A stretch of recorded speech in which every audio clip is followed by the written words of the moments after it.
तो चलिए गाइस, आज के वीडियो में हम लोग अमीनो एसिड चैप्टर से एक और वेरी इंपॉर्टेंट रिएक्शन के बारे में डिस्कस करेंगे जिसका नाम है निनहाइड्रिन रिएक्शन। और अभी तक मैं आप लोगों को अमीनो एसिड के काफी सारे रिएक्शन के बारे में बता चुकी हूँ, बट आज के वीडियो में हम लोग केवल निनहाइड्रिन रिएक्शन के बारे में डिस्कस करेंगे। अमीनो एसिड चैप्टर का चैनल पर अलग से प्लेलिस्ट बना हुआ है गाइस, जहाँ पर जा करके आप अमीनो एसिड से रिलेटेड सारे वीडियोस देख सकते हो, तो चैनल में आप चेक जरूर करें। तो चलिए स्टार्ट करते हैं आज का टॉपिक जिसका नाम है निनहाइड्रिन रिएक्शन। तो सबसे पहले देखिए निनहाइड्रिन रिएक्शन होता क्या है और हम इस रिएक्शन का यूज क्यों करते हैं। तो सबसे पहले मैं आप लोगों को थोड़ा सा थ्योरी पार्ट बता दे रही हूँ, देन इसके बाद हम लोग इसका जो भी रिएक्शन है वो देखेंगे। तो देखिए यहाँ पे क्या लिखा है, अल्फा अमीनो एसिड निनहाइड्रिन के मॉलिक्यूल के साथ रिएक्शन करके बैगनी कलर का संकर यौगिक बनाता है। मतलब इसमें ये कहा जा रहा है कि अगर हम लोग अल्फा अमीनो एसिड को निनहाइड्रिन के मॉलिक्यूल के साथ रिएक्शन कराते हैं तो हमें कलरफुल कंपाउंड प्राप्त होता है। और इस रिएक्शन का मेनली हम लोग यूज इसीलिए करते हैं ताकि हमें अल्फा अमीनो एसिड की पहचान हो सके। मतलब देखिए यहाँ पर इस रिएक्शन का प्रयोग अल्फा अमीनो एसिड की पहचान करने में किया जाता है, क्योंकि जब हम लोग अल्फा अमीनो एसिड को निनहाइड्रिन के साथ रिएक्शन कराते हैं तो हमें कलरफुल कंपाउंड प्राप्त होता है। मतलब यहाँ पर हमें कलरफुल संकर यौगिक जिसे हम लोग कहते हैं, फिर कॉम्प्लेक्स कंपाउंड हमें प्राप्त होता है। तो चलिए देखते हैं। तो यहाँ पर देखिए दो स्टेप में मैं आप लोगों को इसका रिएक्शन बताऊंगी। फर्स्ट स्टेप में ये वाला होगा, देन सेकंड स्टेप हमारा जो भी ब्लू पिगमेंट बनेगा वो मैं आप लोगों को बताऊंगी। तो चलिए देखिए फर्स्ट स्टेप में क्या होता है, हमें यहाँ पे निनहाइड्रिन का मॉलिक्यूल लेना है। जैसा कि आप फॉर्मूला देख रहे हो, थोड़ा सा फॉर्मूला आपको प्रैक्टिस करना पड़ेगा निनहाइड्रिन का। तो ये है गाइस इसका फॉर्मूला। इसका रिएक्शन हम लोग अमीनो एसिड के साथ कराते हैं। तो देखिए यहाँ पे निनहाइड्रिन का रिएक्शन हम लोग जिस टाइप के अमीनो एसिड के साथ करा रहे हैं वो आपका अल्फा अमीनो एसिड है, क्योंकि यहाँ पर जो आपका एमिनो ग्रुप है वो अल्फा कार्बन से जो है वो जुड़े हुए हैं, इसलिए यहाँ पर हम लोगों ने अल्फा अमीनो एसिड लिया हुआ है। जैसे ही हम लोग अल्फा अमीनो एसिड का रिएक्शन निनहाइड्रिन के मॉलिक्यूल के साथ कराते हैं तो देखिए हमें किस किस प्रकार के कंपाउंड प्राप्त होते हैं, कौन कौन सा मॉलिक्यूल प्राप्त होता है। जैसे हम लोग निनहाइड्रिन का रिएक्शन अमीनो एसिड से कराते हैं, हमें यहाँ पे हाइड्रिन डेंटिन प्राप्त होता है, इस प्रकार का कंपाउंड प्राप्त होता है। साथ में यहाँ पे एल्डिहाइड और अमोनिया एंड कार्बन डाइऑक्साइड के मॉलिक्यूल भी हमें प्राप्त होते हैं। तो देखिए इसमें से क्या होगा, सिंपली यहाँ पे देखिएगा, इस यहाँ पे देखिए दो OH ग्रुप लगा हुआ है कार्बन के साथ, जिसमें से ऑक्सीजन इस CHO के साथ जो है वो बॉन्ड बना लेंगे और यहाँ से एक ऑक्सीजन निकल जाएगा और ये आपका एल्डिहाइड बन जाएगा RCHO।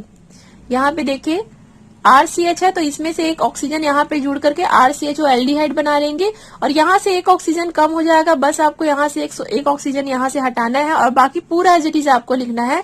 निनहाइड्रिन कैसे हाइड्रिन डेंटिन बनता है, बस हमको यहाँ से ऑक्सीजन का 1 मॉलिक्यूल हटाना, ऑक्सीजन का 1 एटम हटाना है, फिर हमें यहाँ पे हाइड्रिन डेंटिन प्राप्त हो जाएगा। देन यहाँ पे RCH से ऑक्सीजन रिएक्ट करके एल्डिहाइड बनाते हैं और यहाँ से NH3 इस कार्बोक्सिलिक ग्रुप के एक हाइड्रोजन के साथ रिएक्ट करके NH3 का मॉलिक्यूल बनाते हैं और ये आपका CO2।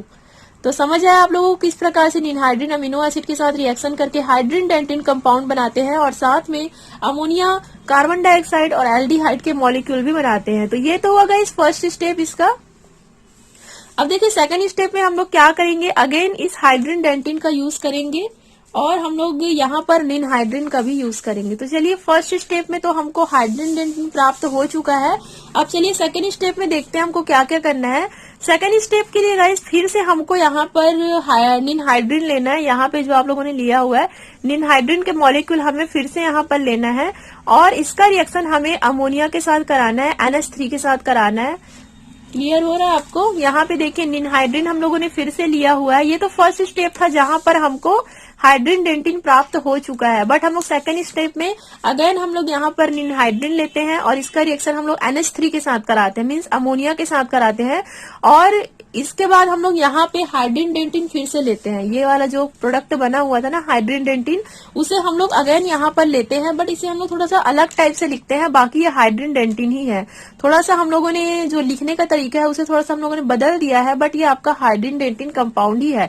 तो जब हम लोग तीनों को आपस में रिएक्ट कराते हैं गाइस, तो देखिए सिंपली इसमें क्या होगा, वाटर के 3 मॉलिक्यूल यहाँ से बाहर निकल जाएंगे। तो देखिए क्या होगा, यहाँ से OH और यहाँ से H, यहाँ से OH एंड यहाँ से H, मतलब अमोनिया के एक HH एटम और यहाँ से OH। यहाँ से क्या बन गया, वाटर के 2 मॉलिक्यूल बन गया H2O और यहाँ से देखिए यहाँ पर अमोनिया का एक और हाइड्रोजन एटम इस OH के साथ जुड़ करके वाटर का एक और मॉलिक्यूल बना करके यहाँ से बाहर निकल जाता है। मतलब टोटल 3, 1, 2 एंड 3 H2O के मॉलिक्यूल यहाँ से बाहर निकलते, बाकी जो बचा है ना आप उसको जोड़ के लिख दीजिए। देखिए क्या क्या बचा है यहाँ पे, COC यहाँ तक तो एज इट इज है, फिर ये OH तो वाटर के रूप में बाहर निकल गया है, बचा यहाँ पर N, H भी निकल गया है, तो C और N के बीच क्या आ जाएगा, ट्रिपल बॉन्ड आ जाएगा। और यहाँ पे क्योंकि ये OH भी यहाँ से निकल चुका है तो डायरेक्ट N यहाँ पर कार्बन के साथ बॉन्ड बना लेंगे और यहाँ पे जो पूरा है आपको एज इट इज यहाँ पर लिख देना है। तो ये है आपका ब्लू पिगमेंट। मतलब जब हम लोगों ने निनहाइड्रिन का रिएक्शन अमीनो एसिड के साथ कराया तो हमें, जब हम लोग निनहाइड्रिन का रिएक्शन अल्फा अमीनो एसिड के साथ कराते हैं तो हमें एक ब्लू कलर का संकर यौगिक प्राप्त होता है। मतलब यहाँ पे देखिए ब्लू पिगमेंट टाइप का हमें कंपाउंड मिलता है। तो अगर हम लोगों को किसी भी यौगिक में अगर हमको पता करना है कि इसमें अल्फा अमीनो एसिड है कि नहीं, तो इस टेस्ट को हम लोग करते हैं। मतलब निनहाइड्रिन टेस्ट भी एक होता है जिसमें हम लोग ये पता लगाते हैं कि अल्फा अमीनो एसिड का प्रेजेंस है कि नहीं है, क्योंकि अगर अल्फा अमीनो एसिड का प्रेजेंस होगा तो हमें ब्लू कलर का जो भी कॉम्प्लेक्स कंपाउंड है वो हमको प्राप्त होगा। मतलब जो भी नीले कलर का संकर यौगिक है वो हमें प्राप्त हो जाता है। तो ये होता है गाइस निनहाइड्रिन रिएक्शन, और इसे हम लोग निनहाइड्रिन टेस्ट भी कहते हैं। इसी तरीके से इसका टेस्ट भी किया जाता है अल्फा अमीनो एसिड के प्रेजेंस का पता लगाने के लिए। तो I hope you guys amino acid chapter आप लोगों को समझ आया होगा। एंड फाइनली हमारा अमीनो एसिड का चैप्टर कंप्लीट होता है। इसके बाद हम लोग पेप्टाइड वाला जो चैप्टर है वो स्टार्ट करेंगे। तो आई होप यू गाइस आज का वीडियो आप लोगों के लिए हेल्पफुल रहा होगा। And thank you so much for watching.